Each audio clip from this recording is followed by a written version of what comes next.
Hi, it's Bobbie from Fifth Avenue Cake Designs, and this is the tutorial we're going to be doing today. It's an English rose. Some people call them David Austin roses.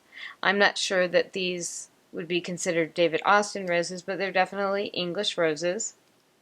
And as you can see, they're quite different than your everyday classic rose because the centers are these beautiful frilled petals, and then they're huge. So we're going to work on this, and I'm going to teach you how to take these from a frilled piece and wrap it around 5 or 6 times, and we're going to do 5 of these wrapped around 5 or 6 times, and it's going to end up turning into this rose. So let's begin. So we've already conditioned our lightly colored claret gum paste or flower paste, and I'm getting it ready to go on our groove board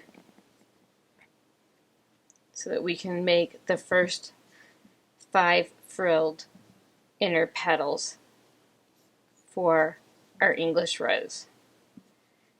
Now, as you saw when I showed you the English rose, it is different than roses I've shown you in the past in the sense that it doesn't have an inner bud. Some will have stamens, some just have the frilled inner petals. So we want to get our gum paste as thin as we possibly can.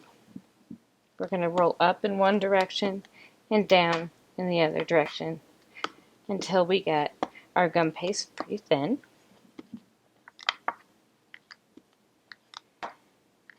And for each rose, you will need 5 small petals spiraled around a wire, and I will show you that after we get this thinned out. And you will need at least 4 layers per spiral. Now, I normally do these in an assembly line, but since I'm just going to show you the one rose, so you don't have to watch me do 10 to 12 roses at a time, you're going to want to let your roses dry, or your little frilled petals dry in between so that they don't start sliding and they can hold one another.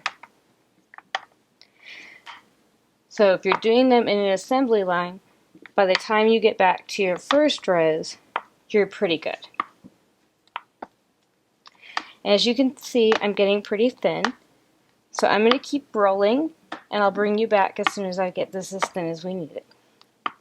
We're pretty thin. You could read a newspaper through this flower paste. And what you want to do is line up, I'm using an Orchard Cutter R3, so that you have a little groove on the bottom there. And you can go down, so you can use more than one groove. And if it gives you a problem coming out, just take a tiny pin and poke it out. And for this purpose, we will need 5 of these, like I said. You might want to make extras in case one rips or breaks. Now, these are extremely thin, so when they dry, they're going to be very fragile. See, like that one, I don't like the way he came out. Make sure that your V is pointing down exactly centered. So I'm going to put this in in a bag so that my flower paste doesn't dry out and I can use it later. I don't need him. I'll put the ones I'm not working on, I'm all butterfingers, aren't I, under a Stay Fresh mat so that they will stay nice and pliable for me. I'm going to keep him over to the side because we're going to use him. And I'll just put him under a Stay Fresh mat. And I generally will put a flower cloth, and mine is colored a little bit with the dust I've been using because even though I've been wearing gloves, my hands still have gotten a little bit deep purple in color.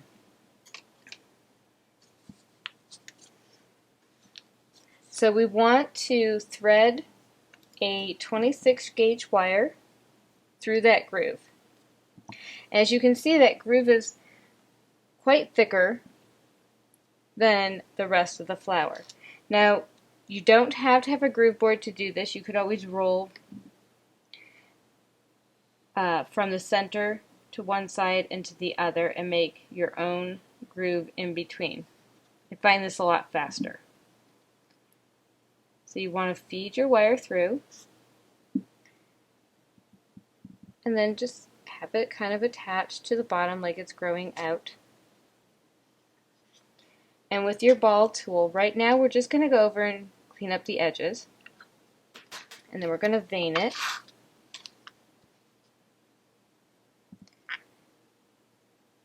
Now you can omit this step if you're in a hurry. Nobody's going to actually see these inner petals if they're veined or not. I tend to like to go ahead and do all that. And now I'm going in with a ceramic silk pin. They do make plastic ones. I like the ceramic ones, but you have to be careful, they break really easily.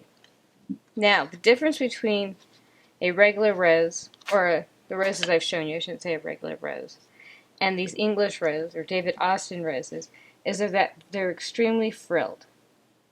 So we're going to want to heavily frill our flower, but we don't want to make those ends that are like cut looking.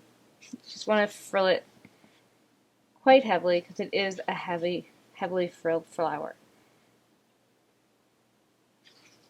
Be gentle because you don't want to make a hole through it, staying half on the pad and half on your flower. You can even come out a little bit and make it just a tad bigger. And once you get it to a point where you feel that it's pretty frilled, you're going to curl it around. So we're going to tuck our left side in and spiral it. Actually, it doesn't really matter which side you tuck in, but we're going to spiral it around. If our gum paste is not moist enough to close, you can use a tiny, tiny bit of egg white, but you don't want to use too much because you won't be able to color it. As I've mentioned before, egg white is like a shellac.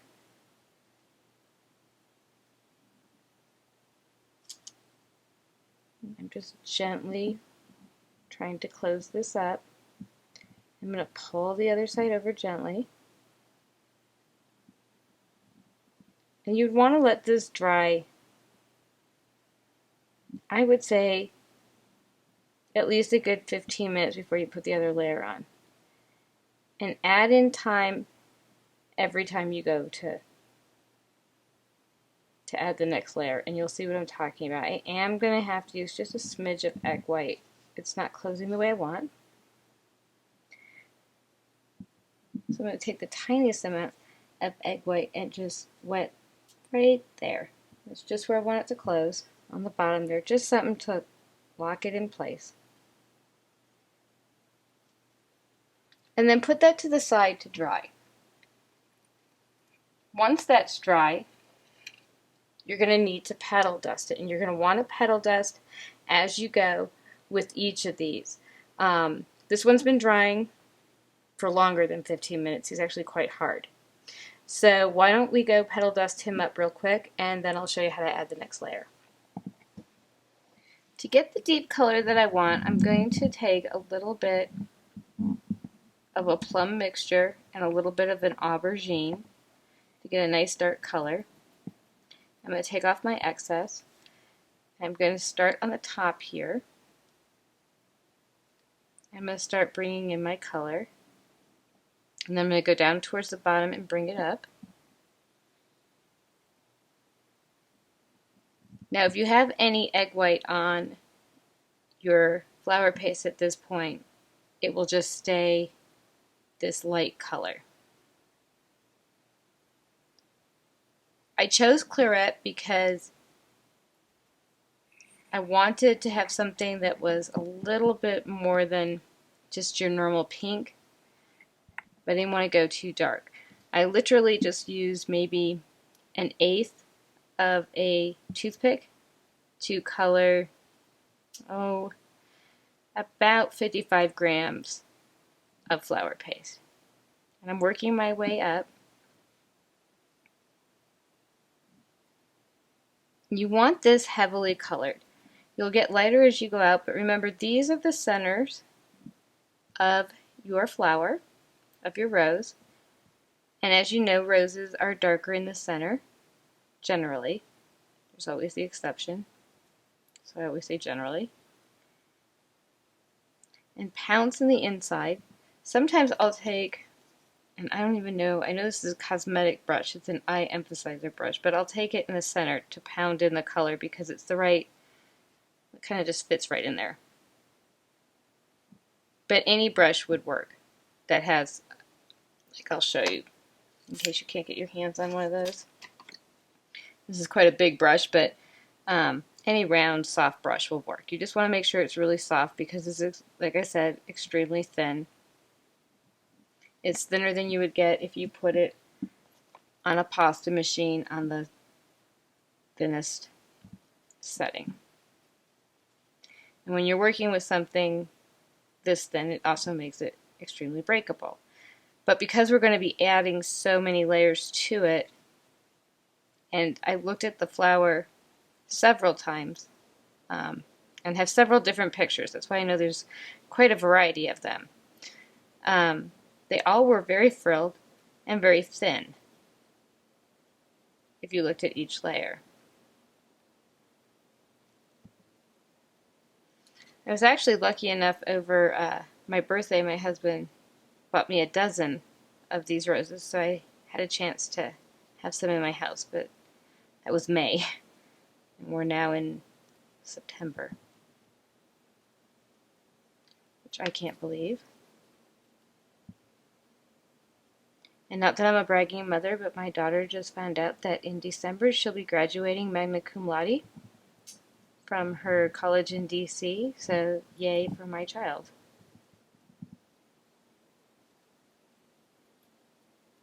Alright, so once you get this dusted to a point where you're satisfied and you think it's dark enough, you can add on the next spiral. And I'm going to show you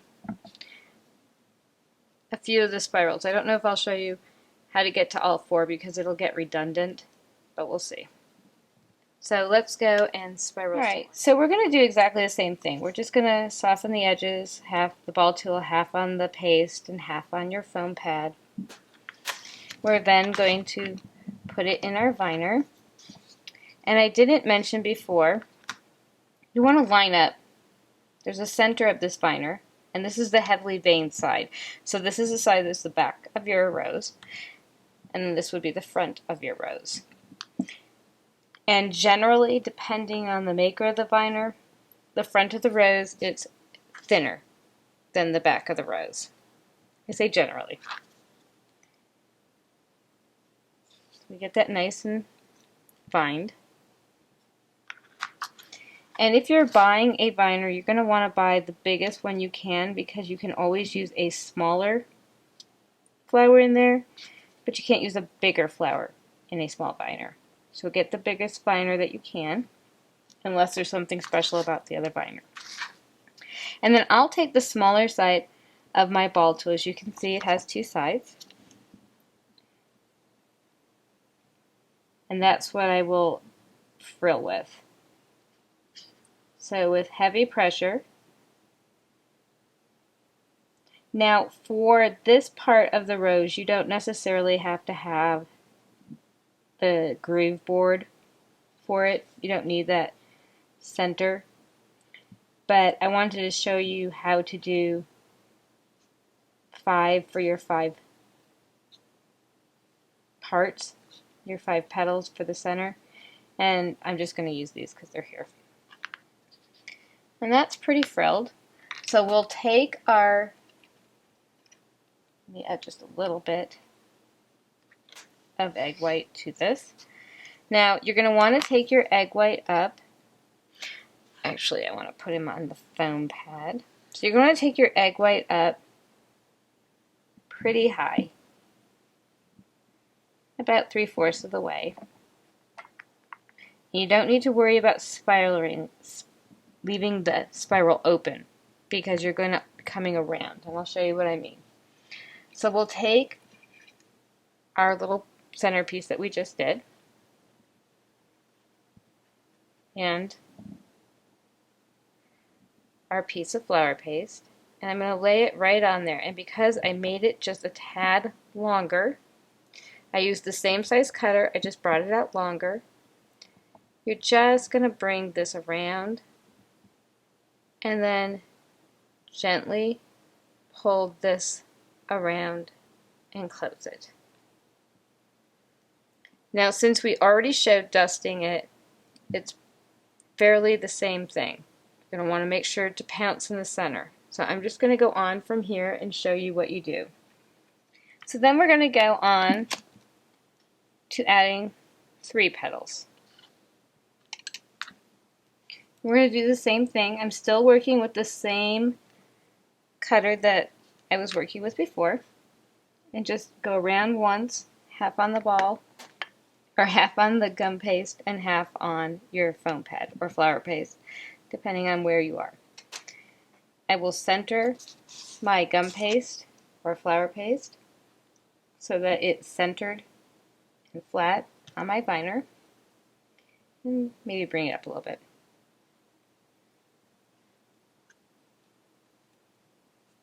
And then I will vine it. When you're vining the one that is on the wire, you're going to want to push a little bit gentler. You don't want to bring that 26 gauge wire through. Again, I will take my silk ceramic tool, and I'm just using it in a fan-like motion, rolling it in one direction one way and one direction the other, just to add on a little bit extra vining. And then again, I will take the ball tool, and with heavy pressure, I will gently coax it up, because we need this to be just a tad longer and a little bit wider than the one preceding. And we're just looking for a heavy, heavy frill.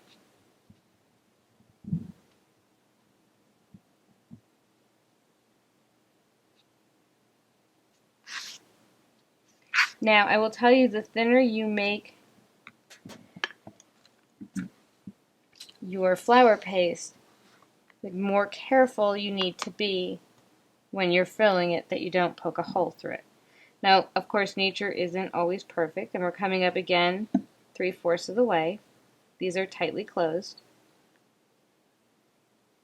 So some flowers do have little tears and stuff from the elements, but try not to do too much of that. It just doesn't really look pretty.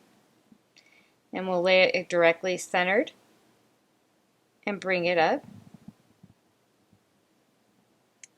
And it's not completely centered. Now, I'm not going to worry too much about the egg white, because I have already colored it, and the part the person's going to see isn't going to come off. And then we'll gently bring one side around and bring the other side around.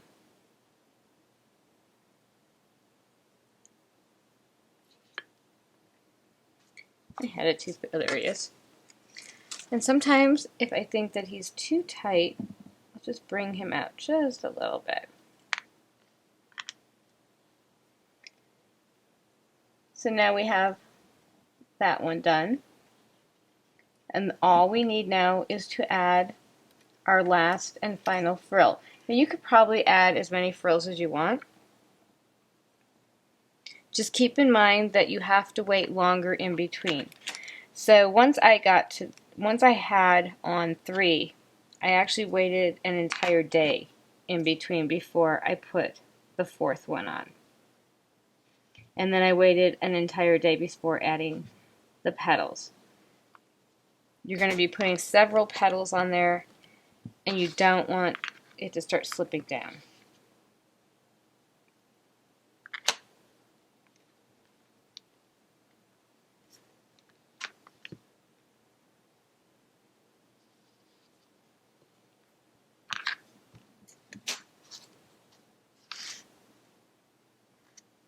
And I'm just going to add a little touch in here.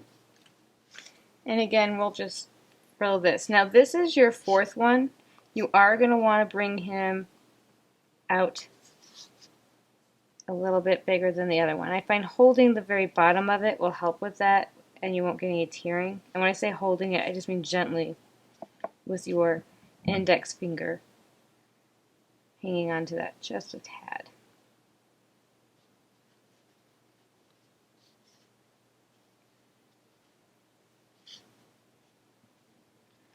Don't make him too big. Just big enough that you can see the frill around it. And then this will become the center of your flower. Now, as I said, some of these roses have stamens, and if you choose to put some stamens inside, that's fine. The one that I fell in love with didn't have any stamens, so I'm not adding any. But as I said before, there's a ton of varieties. So again, I'm going to bring my egg white up.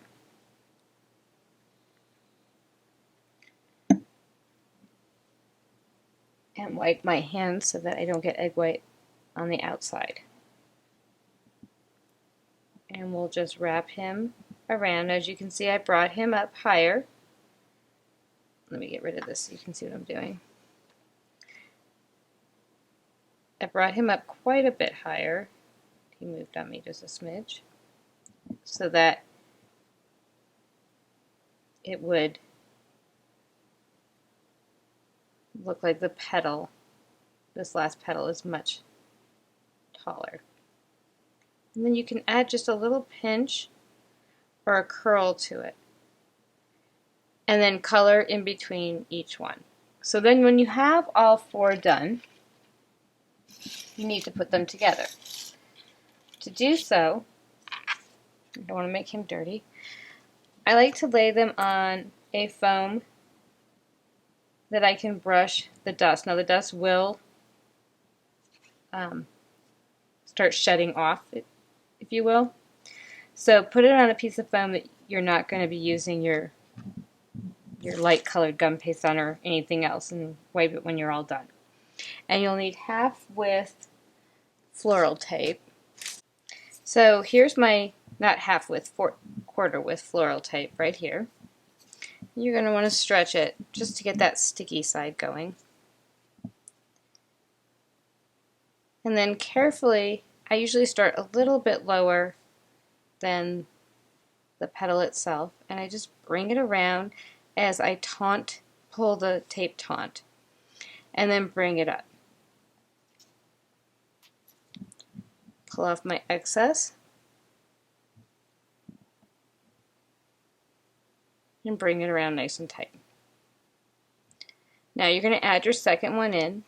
The important thing about this is it really needs to be tight. You don't want to have a lot of space in here. So if you need to move your wire around, that's okay. Your first two, there's two ways of doing this, and I found the easier way to do it was to put them facing each other. It just takes a minute because I don't always want to do that. And bend your wire just a tad. Now I should probably have some pliers so that I don't hurt my flower, but we're alright. And then again we'll do the same thing. We're going to wrap this around and bring it up so that it looks like it's coming right from that flower. You're going to have a calyx on here, so I wouldn't worry too much, and you're going to want a thick stem.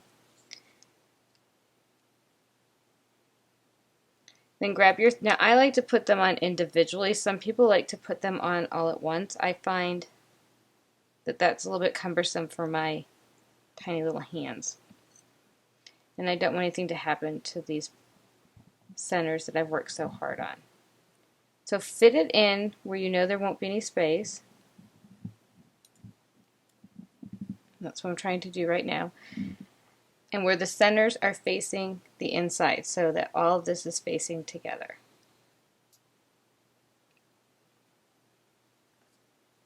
Grab your tape. We're going to do the exact same thing again.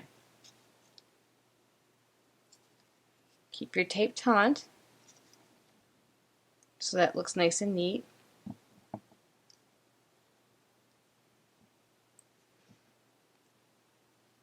Actually, I'm going to start up higher. It doesn't want to move for me.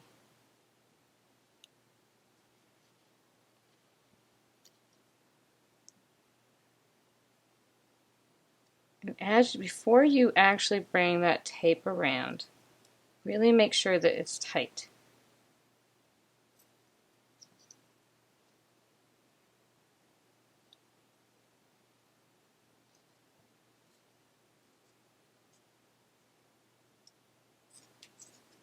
Okay, now we're going to bring in our next one.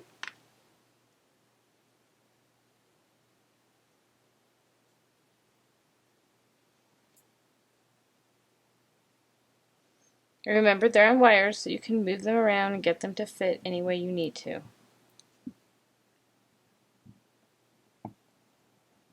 But you really want to have a nice, clean center. Now your petals are going to be going around. Oh, I got my tape backwards. Your petals are going to be going around the center.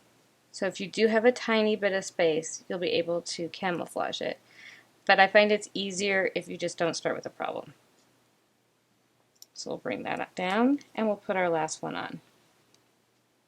Now for me, this last one always gives me the hardest time in trying to fit him in. He just doesn't ever want to go in. So I'll go where I have the most space.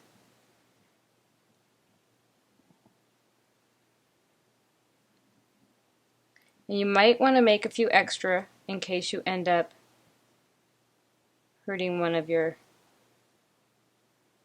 little frilled petal or little frilled centers. My hands are getting a little sticky, but I don't want to put any cornstarch on them because I find that I can't get the tape to stay sticky, so we'll just work with it. And then bring your tape down to the bottom. And I usually wait to even up my wires till after I get on all my petals. So that's your center. So now I've moved up one size. This is an R2. And I'm going to do the same thing, just soften the edges. And I'm going to vine it, as I did before.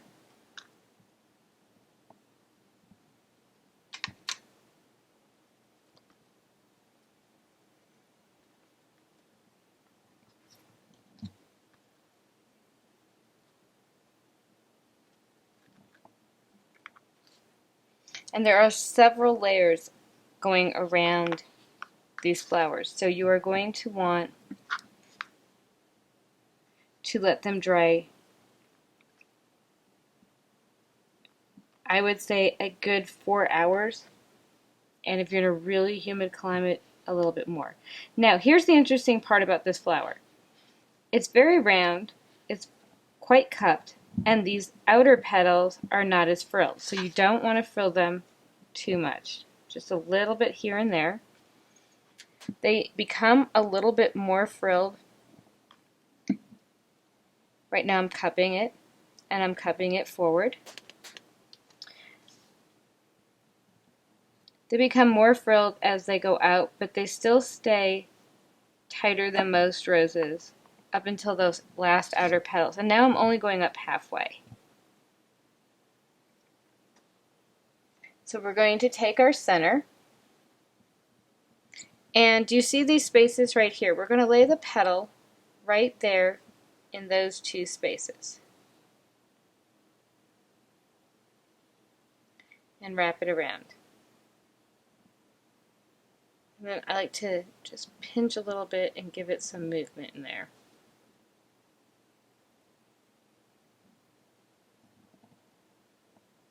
I'm going to I'll leave my right side open so that I can, now you're going to want to spiral your petals, which I forgot to tell you. You're going to want to spiral your petals. So I'm going to leave that right side open. I'm going to make sure the rest is nice and closed.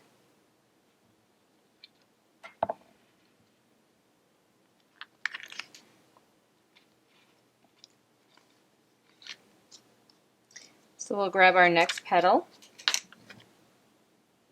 and we'll do the exact same thing. We'll soften the edges.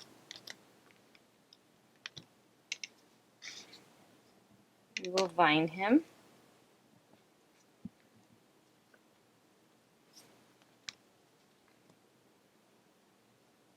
And gently remove him from the viner.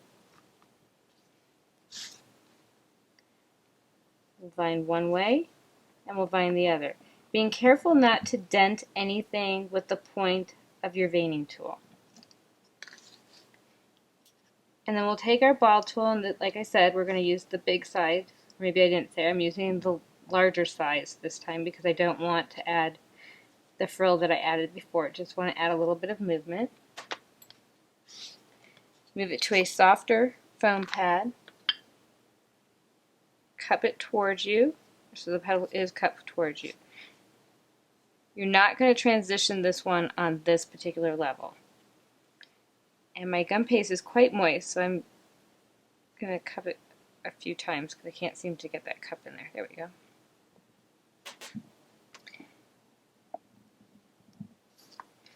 And again, we're going to bring our gum paste up. Oh, about halfway.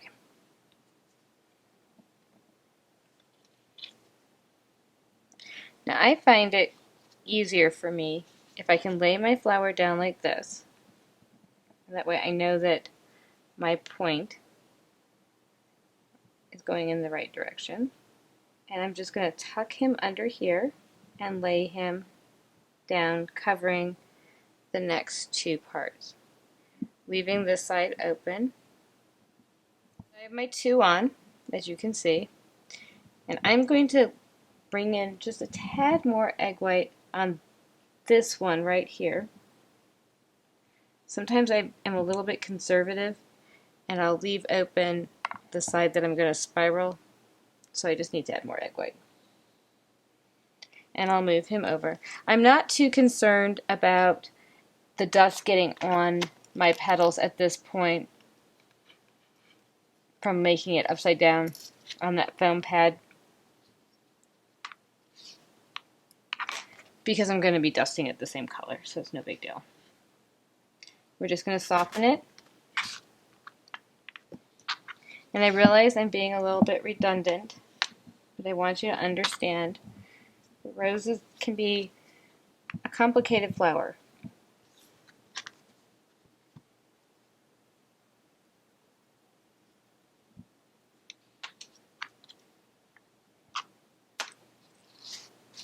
And then take in your vining tool again.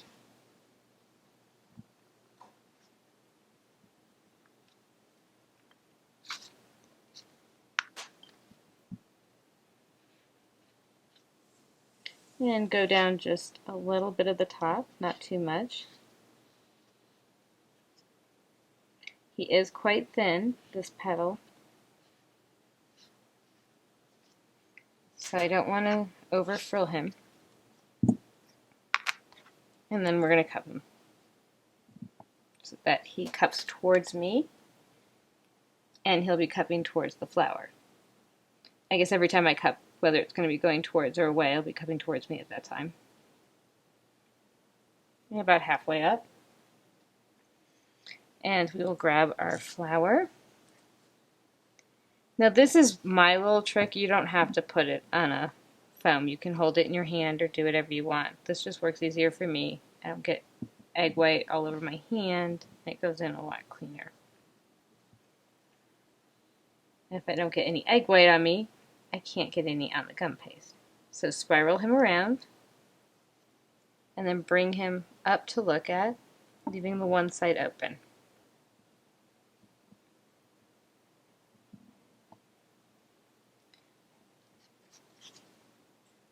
I'm going to reshape this once I get all the petals on.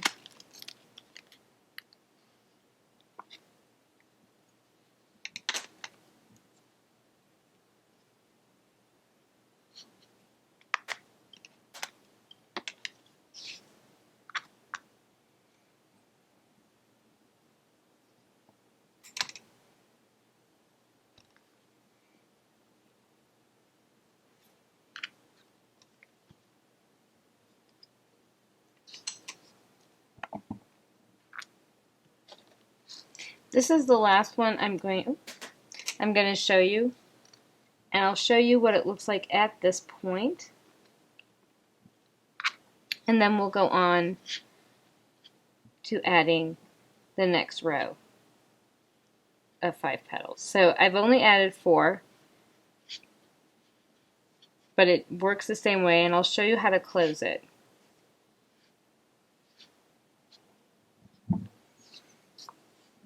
And how to tweak it up a little bit.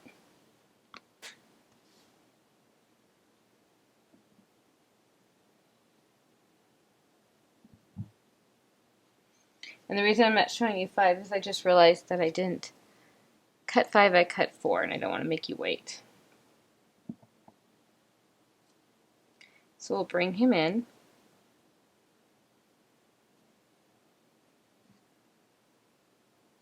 And actually 4 is going to fit on here, so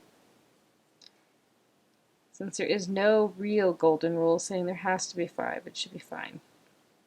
So once you have them all on, you're going to cup it in your hand and tweak your petals just a little bit, giving them just the slightest movement. Now, like I said, on these, I'm going to add a little bit more egg white. Like I said, on the right hand spiral, I tend to be a little bit more conservative so that I don't have egg white on the gum paste when I'm going to color it. Now you're going to want to let this dry before. I like to let it dry before I color it. Some people like to do it when it's wet. I find it's just, it flaps around, the color doesn't take as well. But I will show you what it looks like with that layer on.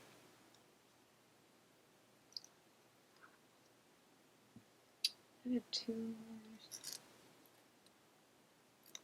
There he is.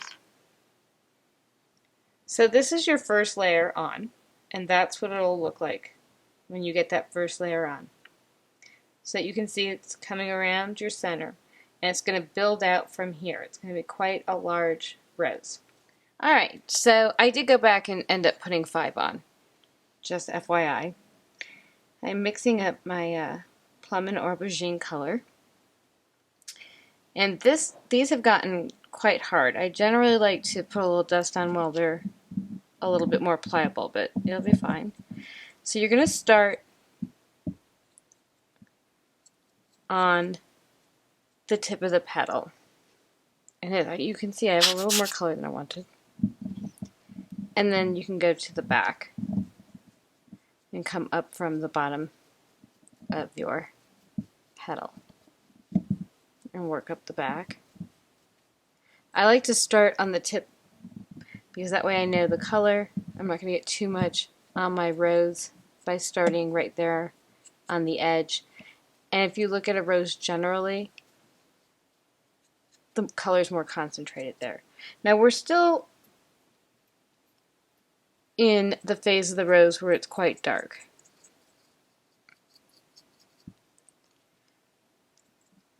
So you want to pounce in there. Now if the petal was pliable, of course it would be a little bit easier, but just bring a very soft brush.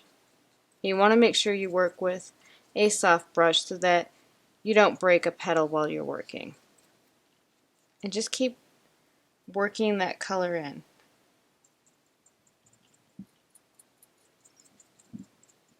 Since the inside of your rose is going to be the most of your concentrated color, don't worry if you get extra color in there. That's not going to matter. And as you add on more petals, it will tend to look darker. You're going to do about 3 to 4 layers of this exact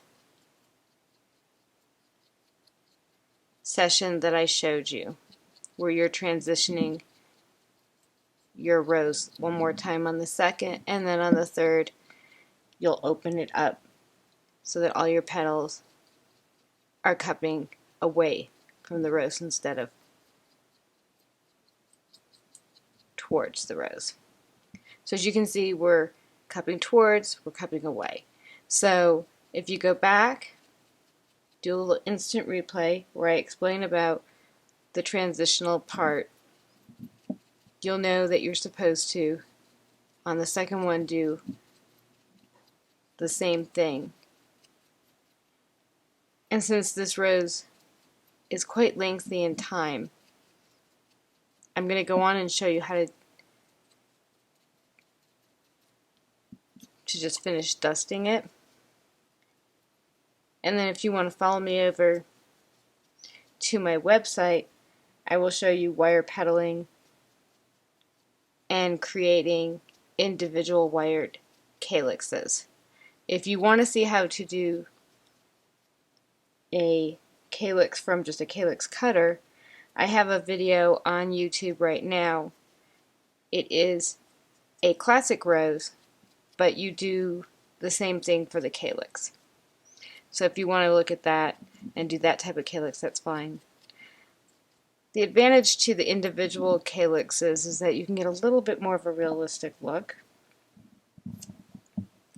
Make sure to get the back of your petals.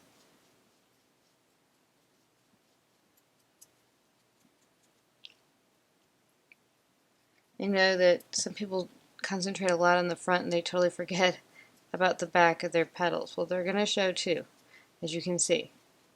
So you don't want to leave those out. Just really work in that color.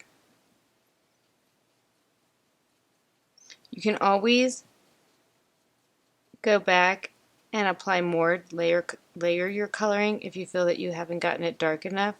But get that initial color on, and then if you need to add more, go ahead and do that. Like I said, I normally like to work where my petals have a little bit more give to them. That wasn't possible today, and I did want to finish showing this to you, so I didn't want to dust them before you had a chance to see how to do this.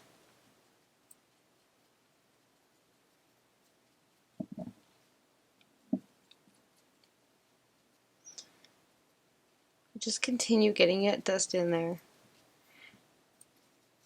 If you think you have too much dust or concentrated, you can always blow it out. It's fine. If you think that you're more on the red plum side than the deep dark plum side, just add a little bit more aubergine to it, and that'll take care of it. Now as you come out, of course your petals are going to get lighter and lighter. So they'll never, you want them to be lighter as it grows out. I'm going to grab some more aubergine because I need it. I don't want to just leave this petal sitting, so I'm going to put it on a foam and just grab a little bit more aubergine.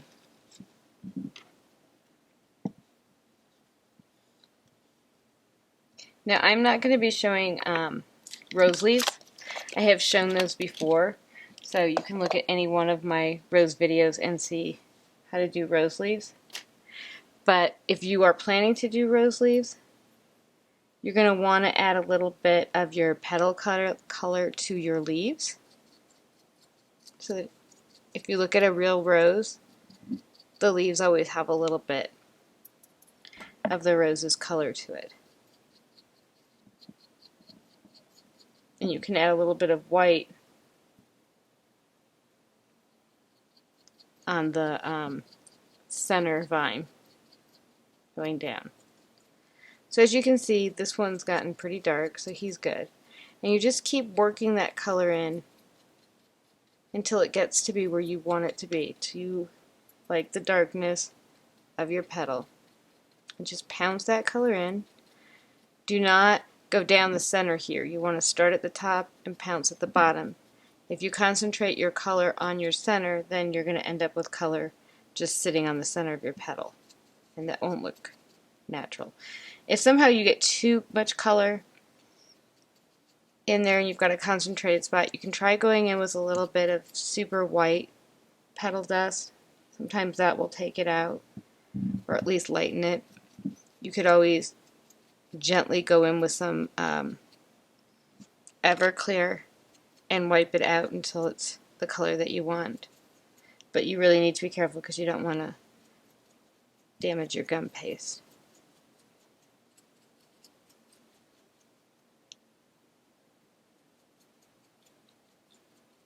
As you can see, I'm just getting darker as I'm layering on. I would much rather layer and take that time than find that I've gone too dark. You don't want to be darker than the center of your rose. That just won't look very natural.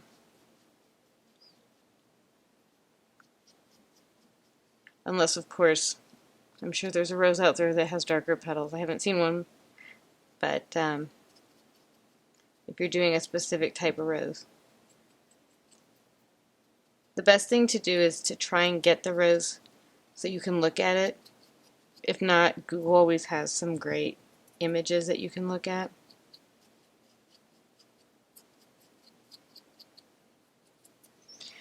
Okay, so I'm going to let that just sit for a little while, and I'm going to show you where we go next.